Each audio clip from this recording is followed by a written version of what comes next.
Football ইতিহাসের অন্যতম সফল দল ব্রাজিল, কিন্তু বর্তমানে সবচেয়ে খারাপ সময় পার করছে লাতিন আমেরিকার এই দলটি। এই অবস্থার জন্য অনেকগুলো কারণ রয়েছে, কিন্তু তার ভেতর একটি কারণ হলো ভালো কোচের অভাব। সিবিএ প্রেসিডেন্ট রদ্রিগেজ কিছু কোচের নাম বলেছেন, যার ভেতর থেকে একজন ব্রাজিলের কোচ হতে পারে বলে এমনটা আশা করা হচ্ছে। আজকের এই ভিডিওতে আমরা তুলে ধরবো জর্জ জেসুস ও নেইমার জুনিয়রের দ্বন্দ্বের বিস্তারিত আলোচনা, এবং যদি জর্জ জেসুস ব্রাজিলের কোচ হন তাহলে নেইমার কি জাতীয় দলের হয়ে খেলতে পারবেন?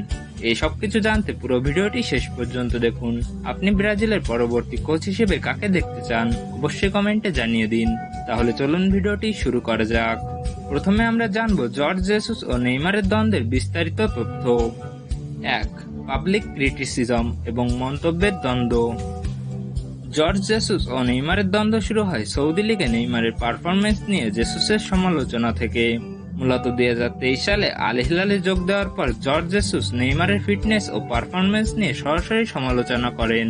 তিনি মন্তব্য করেন, সৌদি লিগের মানের সাথে নেইমার এখন তার তাল মেলাতে পারছেন না। এই মন্তব্য ব্রাজিল মিডিয়ায় ব্যাপক আলোচনার জন্ম দেয় এবং তাদের মধ্যকার সম্পর্কের টানাপোড়েন সৃষ্টি হয়। এর উত্তরে নেইমার সরাসরি কোনো প্রতিক্রিয়া না দিলেও পরবর্তীতে আল হিলাল ছেড়ে সান্তোসে যোগ দেন, যা জেসুসের সাথে অসন্তুষ্টির ইঙ্গিত বলে ধরা হয়। 2. জাতীয় দলের প্রতি অগ্রাধিকার নিয়ে মতবিরোধ। এই দ্বন্দ্বের আরও একটি কারণ ছিল নেইমারের চোট নিয়ে জেসুসের করা মন্তব্য।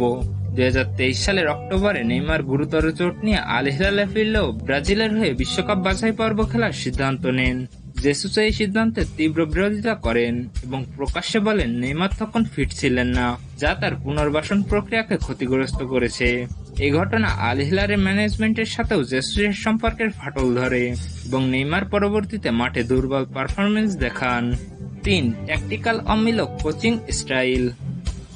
এই দ্বন্দ্বের আরও একটি কারণ ছিল কোচিং পদ্ধতি।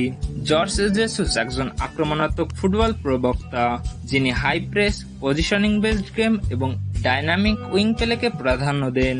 তিনি দলকে 4-2-3-1 বা 4-3-3 ফরমেশনে সংবদ্ধ ফুটবল খেলাতে পছন্দ করেন। অন্যদিকে নেইমার তার স্বাধীন খেলার স্টাইল ও ক্রিয়েটিভ ফ্রিডমের জন্য বিখ্যাত এবং তিনি অ্যাটাকিং মিডফিল্ডার হিসেবে দলের গতি নিয়ন্ত্রণ করতে পারেন। কিন্তু জেসুস ফিজিক্যাল ফিটনেস এবং টিম প্রেসিং এ জোর দিলে নেইমারের জন্য চ্যালেঞ্জ তৈরি হতে পারে। যেমন আল হিলালে জেসুসের সিস্টেমে নেইমারকে লেফট উইং এ খেলানো হয়, যেখানে তিনি নিজের সর্বোচ্চ দক্ষতা দেখাতে ব্যর্থ হন, যা তাদের সম্পর্কে আরো ঠান্ডা আবহাওয়া তৈরি করে। 4. প্রকাশ্য ও গোপনীয় সম্পর্কের টানাপোড়েন।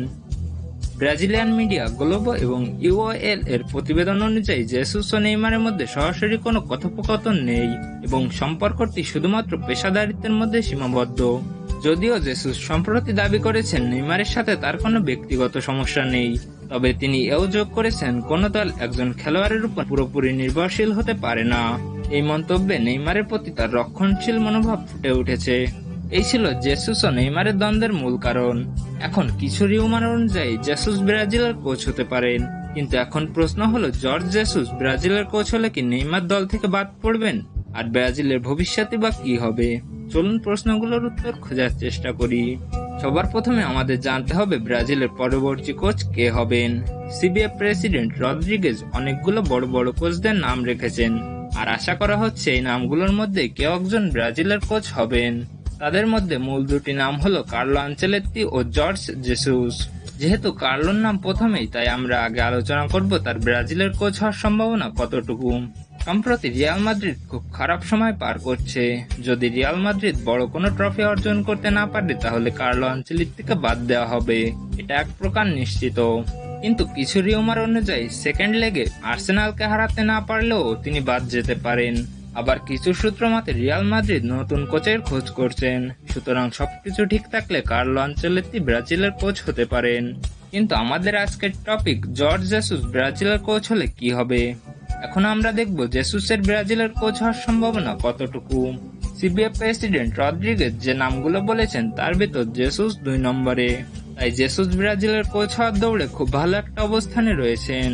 সম্প্রতি সিবিএ প্রেসিডেন্ট রদ্রিগেজ বলেছেন, আমরা এমন কোন কোচ নিয়োগ দেওয়ার কথা ভাবছি যিনি বর্তমানে অন্য কোথাও চুক্তিবদ্ধ রয়েছেন, তাই আমাদের সেই চুক্তি ভাঙতে জরিমানা দিতে হবে।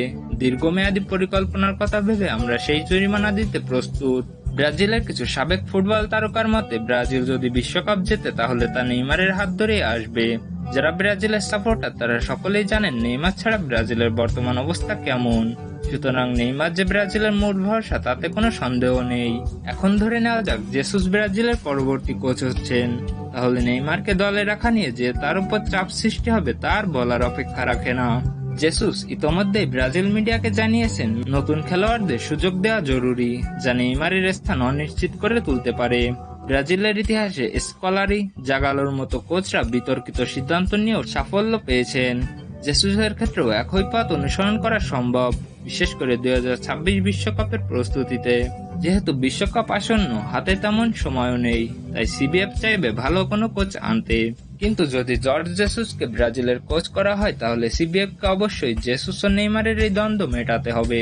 খেলোয়াড় ও কোচের মধ্যে সামঞ্জস্য না থাকলে ভালো পারফরমেন্স পাওয়া যাবে না।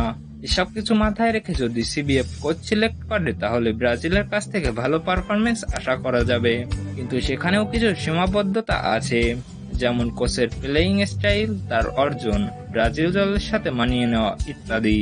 আপনি যদি এই বিষয়ে ডিটেল ভিডিও চান তাহলে কমেন্টে জানিয়ে দিন। এরকম আরো ভিডিও পেতে চ্যানেলটি সাবস্ক্রাইব করুন।